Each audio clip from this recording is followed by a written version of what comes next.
El aprender a decir no es una habilidad crucial. Sacudirse el polvo. Nadie desea estar atrapado en una relación sin felicidad. Nadie quiere atascarse en un negocio que odia. Nadie quiere sentir que no puede decir lo que piensa realmente. Y sin embargo la gente elige esas cosas todo el tiempo. ¿Y por qué estás en algo que no quieres estar? Y bueno, que a esta edad. ¿Y a qué edad vas a estar en algo que sí quieres estar? Jesús dijo no y decepcionó a mucha gente. En primer lugar, decepcionó a los religiosos, a los fariseos. Jesús hizo milagros en todo el país. Y esos milagros provocaron el desprecio y la burla de los religiosos. Marcos nos muestra cómo era el modus operandi de estos tipos. Dice, otra vez Jesús entró en la sinagoga y había allí un hombre que tenía la mano seca.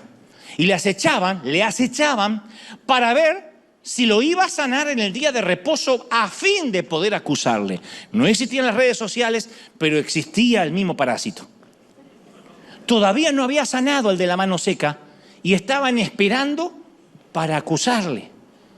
El hecho de que el hombre tuviera la mano paralizada no les importó. Tampoco les importó si lo iba a sanar o no lo iba a sanar. El foco de atención era a ver si respeta el sábado o no respeta el sábado. De manera tal que Jesús los confrontó. Le dijo al hombre de la mano seca, levántate, ponte en medio. Y les dice a los religiosos, ¿es lícito en día de reposo hacer bien o hacer mal? ¿Es lícito salvar la vida o quitarla? Y dice, mas ellos callaban. Por supuesto que le cerró la jeta.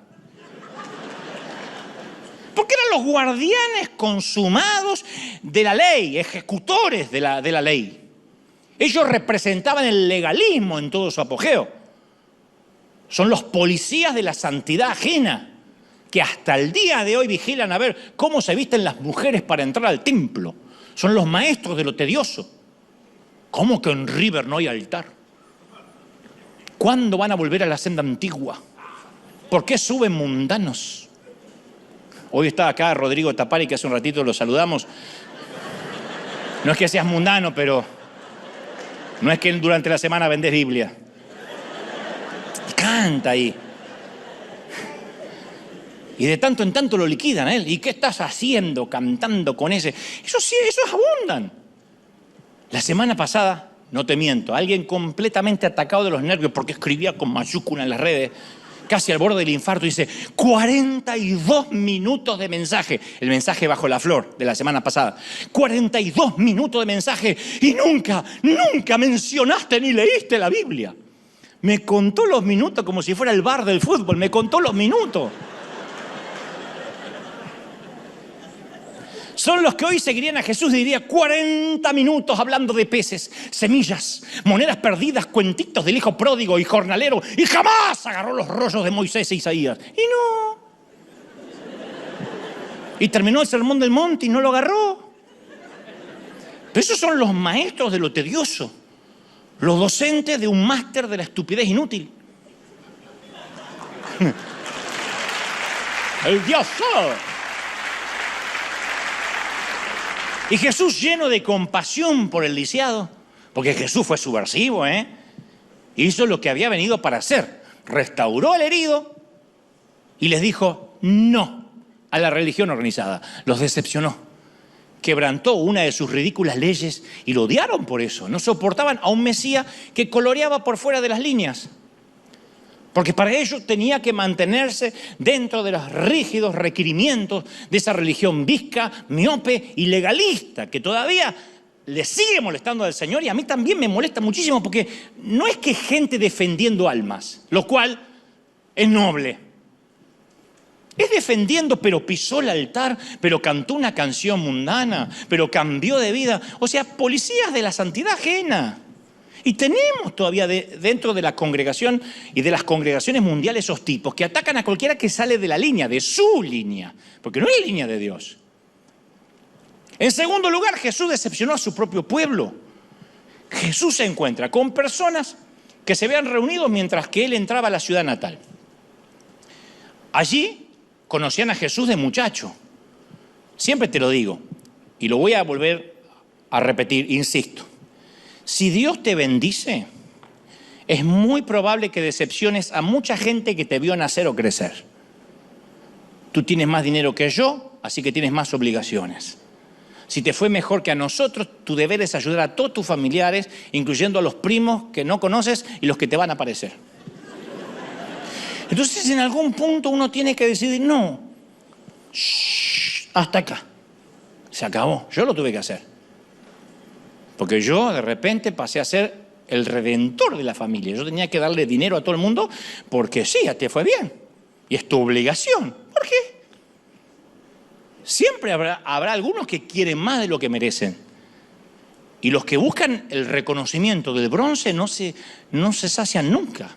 Entonces la gente que quiere más de su justa porción nos van a drenar. Entonces hay que soltar las cenizas de nuestras hipotecas emocionales. Siempre digo lo mismo. Tenemos que hacer elecciones difíciles sobre a quién vamos a decepcionar. El día que elijamos a quién le vamos a agradar, ese día vamos a decepcionar a otros. Y es muy triste darnos cuenta que cierta gente que nos conoce desde hace tiempo se remonta al pasado cuando se da cuenta que ahora realmente no nos conoce. Porque nosotros no somos los mismos que hace 10 años atrás. ¿Quién me puede decir, yo soy el mismo intransigente de hace 20 años? Todos hemos cambiado, la vida nos cambió. La cultura nos cambia, las formas de vida. Pero hay gente que nos mantiene en una etapa nuestra que ya no existe. Y nos juzgan o nos critican por lo que conocieron de nosotros y no en quienes somos ahora. Y mucho menos en quienes podemos llegar a ser. Ayer alguien también me decía, extraño al Dante predicador que yo conocí, ese que hablaba de la santidad. A lo cual yo voy a decirte, si me estás mirando, ¿cuándo cuerno me conociste? Busqué una forma más elegante, pero no me sale nada. Sí. Si nunca viviste mis luchas, nunca te vi peleando a mi lado. Como digo siempre, conociste algún mensaje que yo permití que conozcas, pero no tienes la remotísima idea de quién soy. Y hay un montón de gente que no está suficientemente cerca nuestro como para tener credibilidad, autoridad para decirte lo que tienes que hacer con tu vida. Mateo 13:54 dice, le decían a Jesús, ¿de dónde tiene la sabiduría y estos milagros? O sea, veían la sabiduría, veían los milagros. Pero dice, ¿no se llama a su mamá María? ¿Sus hermanos no son Jacobo, José, Simón y Judas? ¿No están todas sus hermanas con nosotros? ¿De dónde tiene estas cosas y de dónde saca lo que dice? Y se escandalizaban. No importaba que el paralítico caminaba, se escandalizaban porque él tiene algo que yo no tengo y él se crió en el propio barrio, en este mismo barrio. Yo jugaba con él. Cuando era carpintero me hizo una silla. ¿Y? Yo te conozco desde que no tenías nada. ¿Y? ¿Vos seguís sin tener nada? Y Dios me bendijo. ¿Cuál es el problema? Vas a decepcionar. Jesús no hizo milagros en su ciudad porque se fijaban en su pasado, no en su presente. Y Jesús respondió decepcionándolos. Luego llegaron los intérpretes de la ley, los escribas. Y Marcos 3:22 dice, decían que tenía Belcebú, que por el príncipe de los demonios echaba a los demonios. Jesús dijo, no manche. ¿Cómo el diablo se va a expulsar a sí mismo? ¿De verdad? No inventen.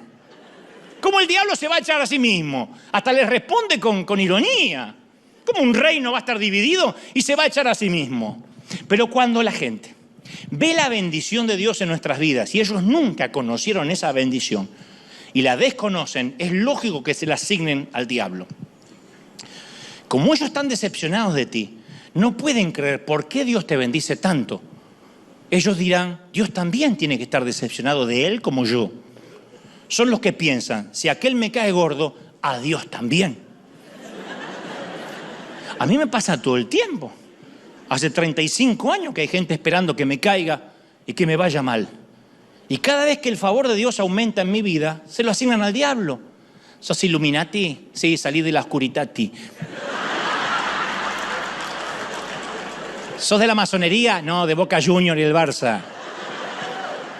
¿Se te ve joven porque hiciste un pacto con el diablo? No, se me ve joven porque soy argentino, guapo, filántropo, millonario, talentoso y con buena genética.